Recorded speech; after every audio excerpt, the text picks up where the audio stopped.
परम पूज्य महामंडलेश्वर 1008 श्री गोवर्धन बापा તેમજ પૂજ્ય શ્રી જયંતિરામ બાપાનું સુરતના આંગણે ઉગમ ફોજ સત્સંગ મંડળ દ્વારા લોક સમર્પણ બ્લડ બેંક તથા રેડ ક્રોસ બ્લડ બેંકના સહયોગથી રક્તતુલા કાર્યક્રમ યોજવામાં આવ્યો હતો। સુરત ખાતે ઉગમ ફોજ સત્સંગ મંડળ દ્વારા સંતોના રક્તતુલા કેમ્પનું ભવ્ય આયોજન કરાયું હતું। પરમ પૂજ્ય મહામંડલેશ્વર 1008 શ્રી ગોवर्धन બાપા તેમજ પૂજ્ય શ્રી જયંતિરામ બાપાનું સુરતના આંગણે ઉગમ ફોજ સત્સંગ મંડળ દ્વારા લોક સમર્પણ બ્લડ બેંક તથા રેડ ક્રોસ બ્લડ બેંકના સહયોગથી રક્તતુલા કાર્યક્રમ યોજવામાં આવ્યો હતો, જેમાં 1111 બોટલ રક્ત એકત્ર થયું હતું।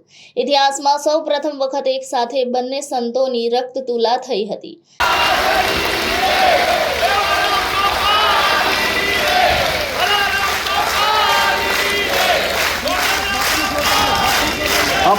આપણે અત્યારે 4 પેટી મૂકેલી છે, પણ આવી તો આપણે 20 પેટી ભરેલી છે। આજે 20 પેટી ભરેલી છે, 5 લાવ્યા હતા, એમાં 4 મૂકી છે।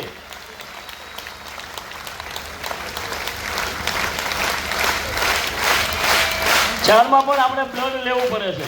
એટલે જે ભાઈઓ અને બહેનોએ આજે રક્તતુલામાં જેને ભાગ લીધો, જેને રક્ત આપ્યું, એના માટે ખૂબ ગૌરવનો દિવસ આપણા માટે છે।